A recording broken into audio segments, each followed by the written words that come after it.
Welcome to the For Your Ears Only podcast. I'm Jack and this is Derek. So this is the start of a new mini-series that goes back to when, off camera, Derek and I were talking about James Bond in the 60s and 70s and what would it be like nowadays, who would play who, and how would you remake it?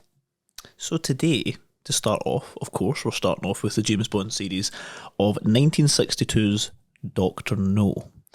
And as Jack said, the parameters of the challenge are the film is made and produced nowadays in the 2020s, but has to be set still in 1962, so round about the history of that time. We have to fill the big acting positions and the artist, of course with Dr. No there is not one, and any plot changes we would make to the story obviously still has to be relevant to 1962. This was quite hard. It was fun though. It was very interesting, and if you're playing along at home and you want to join in with this, then we would like to hear your suggestions. Yeah, I'm sure there's going to be major debates. There's websites like Fancast. Fancasting is a big thing now. This isn't even like an opinion thing. This isn't like there's no right or wrong, and it's not like, in my opinion, it should be this, because this isn't real. Nothing's real here. Is this not real? Nothing's real. So why don't you start off, Jack? And we'll start off with maybe some lower down characters. Okay. They don't have a lot of screen time, but are quite prominent. So we're going to start off with M and Moneypenny. Do you have any? Okay, like the recurring cast. Yes, for them. They could be anyone for that. Yeah, well, if we're going to start with M, this is where I actually had my first hurdle, my first problem. Okay. Because there is maybe 3 or 4 people who I would say are stereotypically an M-like character. That's the kind of roles they play in every film. You can't say Judi Dench. You can't. That was another rule. You can't say people who have already been in Bond films. They've had their turn. So I couldn't think of anyone, so I went for Kenneth Branagh. Okay, that's quite a good one. The actor's actor. The actor's actor. Christopher Nolan directed this by chance? Yes. Okay. That's your M? That's going to be my M. I'll be your Moneypenny. And my Moneypenny is... Well, my reason behind it, I didn't want it to be like a young, sexy girl who'd be, I don't know, a love interest of James Bond. Okay, we've went in opposite directions. Yeah, I didn't want that, and I didn't want to go for where it is now, with Naomi Harris. So I went basically classic. I was thinking of Dr. No. She was kind of not old but not young, so I went with Gillian Anderson. Oh, from the X-Files. Yes. Well, that's quite good actually. Or she's in that new show. What's it called? Yeah. Can't remember. That's quite good. Expensive. Expensive. Kenneth Branagh's quite expensive. I'm gonna like also say that a lot of my actors are big A-list actors because that's the only ones I know. You don't have the budget for this. With my actors, with Moneypenny, I actually went for an American actress purely on the basis where I thought, who's an actress who is in the 60s or 70s who's like prominent in that role? In my mind, immediately went for Christina Hendricks. Right. Mad Men. Ah. So it's quite the opposite for that. And for M, I actually put 3 names because I couldn't decide on which one to go for. Mm-hmm. So quite similar to you, I've got Hugh Bonneville from Downton Abbey. Yep. I put Idris Elba because he's too old to play James Bond, but in the same way that Ralph Fiennes is a seasoned, like agent, like that work. And someone I think would probably actually fit the role really good is Lee Pace, who I'm trying to think of. So Lee Pace was in the Hobbit films. He was the big elf. He was also in Guardians of the Galaxy. I don't know who that is. Yeah, Lee Pace is, I don't know, he's quite stern looking. I think that's where it would work out quite well. You Googling Lee Pace right now? Yeah. I wish I had images of it, but yeah, I think that's him, but that's not his best image. He looks pretty young there for an M. I think he's probably the same age, if not a wee bit younger than Ralph Fiennes. the people that I wanted, that I thought were maybe stereotypical, I tried to stay away with the Downton Abbey kind of people because I felt like that sort of British stuck up British thing was a bit too on the nose. That's why I thought of Hugh Bonneville, because I thought him. Okay, because I was going to say someone like Charles Dance. Oh, that's a good one. But I thought that's maybe too similar to what we have right now. Charles Dance is a good villain, actually. He would be a good villain. Evil man. So, or even Anthony Hopkins would have been a good. You're going to say Christopher Plummer?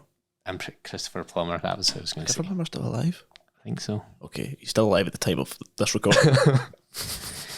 So, are we going to do this as a sort of top trumps, or are we going to have like a definitive list where we'll choose between ours and go, this is who we've chosen? No, I think we give our list, and then the internet if you're playing along at home, you can decide what you want from that and take it. So, why don't we move on to the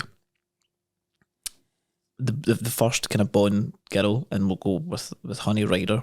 And again, I've got two people for this, but I'd like to hear what you have. Okay, I only have one person. I found this quite difficult because Ursula Andress was obviously a pretty big star at the time, or in the 60s. I think she became a big star. So I wanted someone who's kind of similarly also a big star, but it's hard because she doesn't have that much acting time, screen time. So I put Daisy Ridley. All right. From Star Wars. Yeah.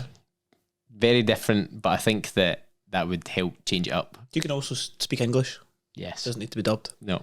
So you save money that way. The two people I have for it is, I'm going to probably butcher his last name, is either Pom Klementieff, who plays Mantis in Guardians of the Galaxy. Yeah. Or, and this is purely for the beach scene, because that was the first that I thought of, Alexandra Diario. Or Diario? Diario. I don't know who that is. She's from Baywatch, the movie. The new one? Yes. So she's in there. She's the main female character in that. She's also in a film with Henry Cavill. What's her name again? Alexandra D' Adario. Okay. I just thought because she has experience of acting on a beach. Okay, that works. Oh, okay. So between those two, yeah. I don't know. I just thought of two different. Interesting. I thought I didn't want her to be. I don't know if I've never seen Daisy Ridley do a beach scene, but that's the only scene that you could really cast it on. I think. Yes, because I think that's the audition. Yeah. But then it's not. It might not be the exact same. That was iconic because of her walking out the sea. Mm-hmm. It doesn't have to be like that. Not in our movie. This person? That's her. Yes. Okay, I do know her. You do know her? Yeah. Why are you smiling? Because I don't. You're in our DMs. Yeah. So that's another thing I should say. This slowly became like a thirst trap. This challenge for me. Just looking at all these different actresses and actors, trying not to trying to think of the challenge and nothing else. So we went through Moneypenny, we got Honey Rider. Other than Dr. No and James Bond, do you have any other cast? Yeah, I had two. I had three. So there's, I guess, the sidekick is Quarrel. I never even had anyone for Quarrel. And I just had Forrest Whitaker. Oh, that's quite good, actually. He would be good in that role. Get a big name. A big name. You've got a big budget in this film. I do have. It's a James Bond film. Okay. Because he's the right age, basically right age and build, I think, for that role. I had for Dent. Mm-hmm. This is going to be another big one, but a guy who has the same kind of face, I guess. I had Hugh Laurie. I actually thought of Hugh Laurie there. It was from The Night Manager. As soon as you said Dent, I don't have anything written down, but I just immediately thought of it. Just because he looks the same. He does. Who's the third person you have? And for Felix Leiter's in this film. Oh yeah, at the start. So you must have a Felix. I didn't. Do you have a recurring Felix? I did not even think of a Felix for the other films, because to be honest, I forgot that Felix was in Doctor No. Right. So this Felix, all these recurring characters are going to be the same. You're going to have them for the entire. Well. That's what I was films. thinking for the M and Moneypenny. I don't have anyone else for that, but yeah, Felix, I've not thought of Felix. This would be a good one. I thought Mm-hmm. Edward Norton would be a good one. Edward Norton would be good for that. Because he's not really a leading man anymore. He's always a side I character. don't think he's really welcome in a lot of sets, though. I'm just thinking of Glass Onion. Yeah, It's the latest actually. thing I've seen of him. Do you remember a really good CIA agent who'd played a CIA agent like phenomenally well, like the most accurate depiction of what an actual agent does? Is it? It's not Brendan Gleeson. Is it Brendan? Who's Brendan Gleeson is the dad, and his sons were in Harry Potter and such like that. And there's the older son who's also in Harry Potter.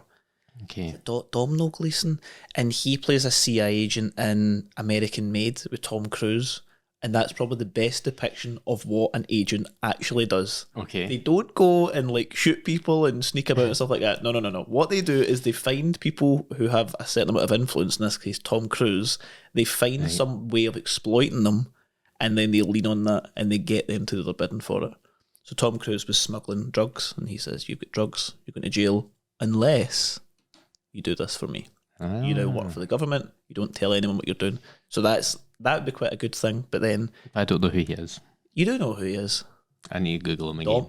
I think it is Domhnall Gleeson. You'll know his face. Try to think of something else. I think he was in the film About Time, which I've never seen, but I've heard is quite good. Oh, he was a bad guy in Star Wars. Yes, he was. I would recommend watching American Made, because Right. American Made is a very underrated film, and it is just good. About Time is a great film. I've never seen that, but I've heard Okay. it's good. That one with what's his name? Yes. You go back in time in the closet. What's the guy called? Bill Nye. Bill Nye. Yeah, Bill Nye would be good in this, but somewhere Bill Nye was also one of my choices for for but James he's Bond. kind of the same as like Charles Dance and all that. He's the same kind of They are the person. same person. Well, I didn't have them, but what about Doctor No? Okay, I'm going to give my 2 for Doctor No. go. So they're kind of they are the opposite end of the spectrum. One is quite old and one is very young. All So- right, good. The one I've got for Doctor No is Ken Watanabe, Right. who was in Inception Yep. and Batman Begins, Uh-huh. because he's menacing and he fits the profile. Yep. And the other person I had, now again I might be saying this name wrong, is Miyave, who is a pop star in Korea, but he was also in the movie Unbreakable, where he plays a Japanese general, and he was actually terrifying. Again, another very underrated film, which was directed by Angelina Jolie, Oh. World War II film, and it's also got Donald Gleeson in it and loads of Okay. other actors. It's about this pilot. He gets shot down. He's an Olympic runner, and he gets taken into the concentration camps at Japan, and how he survives it. And this Miyagi is cast as this just bastard of a guy, Yeah. and he's very, very good and very, very frightening. And I thought that's quite good, because then he's actually menacing. He's not just a guy with metal hands roaming about the place. And I thought that could be quite interesting, especially since James Bond is captured. You could maybe show the same level of contempt with it. Who do you have? Do you want to know who I have? Who do you I have? also have Ken Watanabe, Yeah. because he has that sort of sense of power around him. And also you've got Christopher Nolan directing your film. He just has that kind of, you get that feeling from him. Especially James Bond, Cillian Murphy. His role in Inception was actually very much why I chose this, because he does have that sort of wealthy, feels like he's almost better than everyone kind of idea. He owns everyone. Yeah. Kind of thing. What is the thing he says in Inception? He's like, I bought the airline. Yeah, that's it. It was neater. So then the final one is James Bond. Now I've not put a cast for James Bond because Dun, dun, dun. I don't want to. I don't think it makes any difference to the movie. I think whoever's going to be there, people will come for it. You're obviously going to put, is it Henry Cavill you've got as James Bond? Funnily enough, I do have Henry Cavill as James Bond, and he will be my recurring James Bond. Okay. I think that he will. He's partially the reason why I chose Daisy as Honey Rider, because I think those two would kind of, I don't know, something about it makes me feel like they'd be good together. Okay. on camera. Casting director. So now that we've got the cast together, we've got the plot. You must know the plot. Oh, wait. We've not got the cast. Wait. No. There's one I forgot. Yeah. Sylvia Trench. Come on, like Right at this. Well, she's in the next film as well. 3-minute role. Uh-huh. Who do you have for that? I have Elizabeth Olsen. From Mad Men? No, No, who am I thinking of? Scarlet Witch. Oh yeah, who am I thinking of? I'm thinking of Elizabeth Moss. Yes, that's who you're thinking. Just because she's got different ends of the spectrum. Because Elizabeth Olsen has that kind of. She could be the boss, and that's what Sylvia Trench's character is. Twin as well, so if she's not available. Yes, exactly. I never put her because I just thought that could be. There's no budget here, by the way. There is a budget, and you went over it. $1 billion. So with the cast in place, we then come to the plot. Now, the plot for Doctor No is quite simple. Mm-hmm. I have not really changed anything about it, but I've changed the motive. So rather than, as far as I'm aware, Doctor No was just trying to intercept US missiles just for the sake of Spectre. Yes. I don't have any Spectre in this movie. You don't have Spectre. I have Doctor No intercepting US and USSR space programs collectively to try and bankrupt both nations or weaken them, so then China can become the main superpower. So he's acting for China. Yeah, it's Chinese. Yeah, I know, but in Doctor No, he's just a rogue agent. Yeah, he's just a rogue agent, but there's no Spectre. But so there's no Spectre in this one. Also makes the employees will be Chinese as well, because then it makes sense. Here's the job. You're doing this for China. You're not doing this for some random agency somewhere that you don't care about who might kill you. That's what I would change. Right, so you'd change it so that how would it bankrupt the nations? Just because they would throw everything they have at the space program, and then he would intercept the rockets, and they would think the rockets are malfunctioning. So then they would put more money into testing it. They might let a few through and then do it that way. It's kind of like in Interstellar when they say it's a common belief that the moon landing was fake by the US because they wanted to try and bankrupt the Soviet Union to catching up with them. Yeah, that's right. I remember that. Is it real or not? I think it's genuinely it's harder. Back then, it was harder to make the visual effects, to make the live stream of that, than it was to actually go to the moon. Yeah, in a technological jump. But that's a different topic. So we've put together that. What's your plot? No, nothing changes. You don't change it. You keep it the exact same. Because it's I don't know. I had this feeling that it's a film of its time, of the moment. The overall plot seems to make sense. I kept Spectre in because Spectre's a recurring theme. Until you get sued and you have to drop it. Until I get sued, which I feel like I'm going to easily. But yeah, I never changed much because I felt like that had to be what it was. Okay. It had to be what it was. Yes. What a way to sum up this episode. Change nothing. I know you said there's no theme song, which is true. It's just the James Bond theme. But if I had to have somebody play an instrumental, is kind of what I thought of.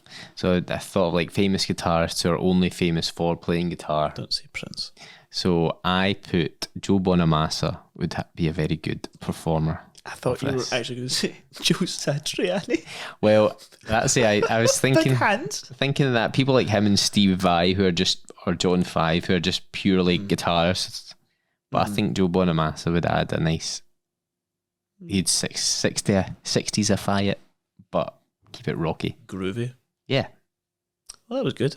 I think we've made 2 strong films there. And now it's over to you. Yeah, let us know what you would have or who you would have in your cast and what changes you would make to this. This was a bit of a head scratcher, but it only gets harder. It only gets harder. Oh no, what have we done? And the next time we'll be going on to From Russia with Love to see who we cast in that and what changes will be made. Okay. Thanks for joining us. See you next time. Bye. Bye-bye.